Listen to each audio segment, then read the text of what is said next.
Elbaf is an arc that was never meant to happen. Ever since 2022, there has been an industry rumor circulating within those close to the One Piece manga production, a rumor that Eiichiro Oda himself has since gone on to confirm, with the decision to actually have an Elbaf arc being made shockingly recently, and we've already seen the effects of what is a much more improvised arc than we would have initially thought. The vast majority of people that I've encountered in this fanbase have always taken for granted that Elbaf was always going to happen. When I say always, I mean from the very moment it was mentioned. I remember having discussions about going to Elbaf in the mid-2000s. And knowing what I do now, I feel incredibly fortunate that we actually got to set foot on this island. So I'm going to tell you why Elbaf wasn't planned, why it was eventually picked up at the last second, and some interesting plot holes that this decision has already caused in One Piece. Now, I don't use the term plot holes lightly. I think that these days people use the term plot hole to describe something that they were generally dissatisfied with and not in its actual meaning. But let's begin with a Japanese man, nay, a Japanese comedy man by the name of Noda Crystal, who works for a company called Yoshimoto Entertainment, one of the largest talent management agencies in all of Japanland. And it's an agency that's often used by the publishing industry to promote their products, be it games, movie, films, or in this case, manga, because their talent are quite frequently hired to host Shueisha events. And Noda Crystal has even been on the official Japanese One Piece YouTube channel. He also happens to have his own YouTube channel where he does,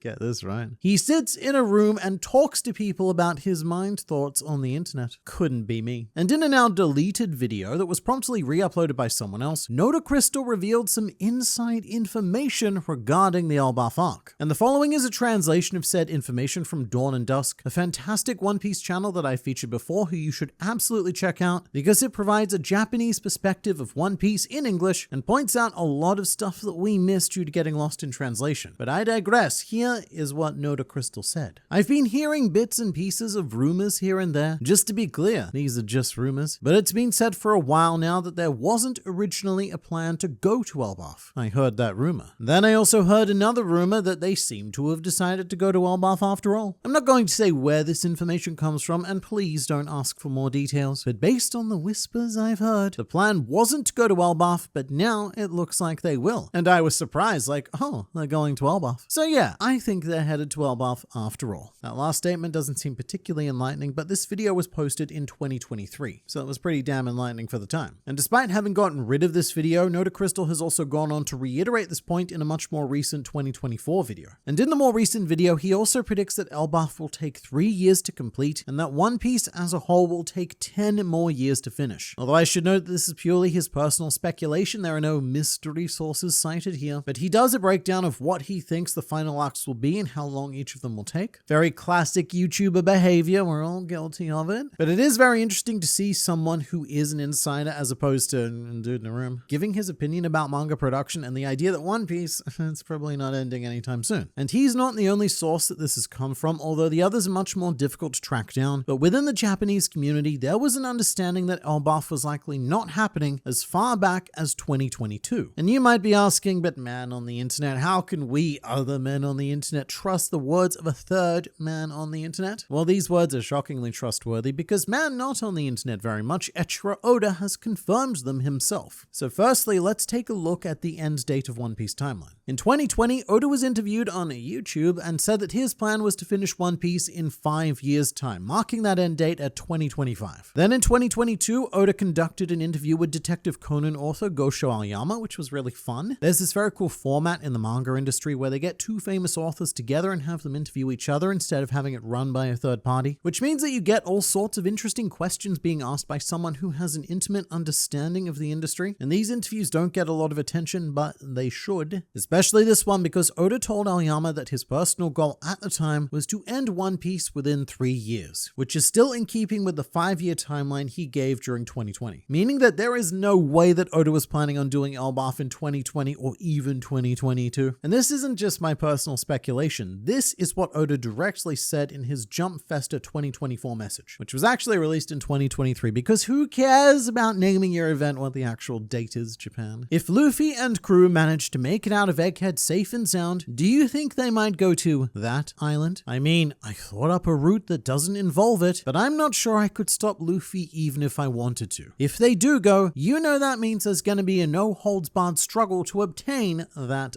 thing. So the key part here is Oda saying that he had already thought up a way to continue One Piece without going to Elbaf, and perhaps had not even previously been considering it. And I think we can pinpoint where this decision was changed by looking at the message from the previous year's Jump Festa. And next year, in the original One Piece story, unexpectedly, that guy and that guy are going to fight. It'll be a story like that. If I had to give it a title, it would be Great Free-for-All Fight. I hope nobody dies. So look, whatever he was talking about there never happened. There was no great free-for-all fight. Egghead Island was a fairly straightforward affair of Straw Hats versus world government, and there was no that guy and that guy fighting. Which, if you're unfamiliar, whenever Oda says things like that guy, he's usually referring to someone not involved in the current arc and using vague language to avoid outright spoiling it. So I think that what he said in that message was the plan for what should have been happening now instead of Elbaf. After Egghead Island, I think that Oda really was gearing straight up to go into whatever this battle royale was. Be that the race to claim the One Piece or something else. But we were really truly heading into the endgame and aiming for Oda's original end date, but then a change was made. And this was probably done through a combination of two reasons. The first being that I think Oda may have felt that too much had been set up that needed Elbaf to happen in order to neatly tie things together. Elbaf is a very important destination for Usopp, as when departing Egghead Island, Usopp even calls it the island of his dream, and it's so hard to imagine what Oda was planning without him going there. Perhaps Usopp was going to become a brave warrior of the sea first, and then visit Elbaf after the end of One Piece. But there are other threads, like Harudin, who was introduced stating that he was going to become king of the giants, so there was a definite story there. And of course, the Whole Cake Island connection between Big Mom, Lola, and Loki, which was actually set up all the way back on Thriller Bark. And if you count in the original Little Garden events, as well as meeting Oimo and Kashi at Enisobi, it really does seem like we've spent an incredible amount of time setting up an island that, if we were to skip, would negate all of the fantastic work put into building it, be it accidental or intentional. After visiting Fishman Island and knowing that we will eventually visit Laugh Tale, Elbaf has been the #1 most expected island to visit post-time skip. And you know what? Probably pre-time skip as well. It was expected by everyone except Oda himself, apparently. And I do think that the pressure of tens of millions of readers worldwide looking forward to this arc could have played a part in deciding to do it. But I also think that the publisher would have had a lot to say here. Because if I was Shueisha, I would be doing everything I could to extend One Piece as long as possible. Because it is one of the top 20 highest grossing media franchises in human history, with a total revenue now exceeding $22 billion US,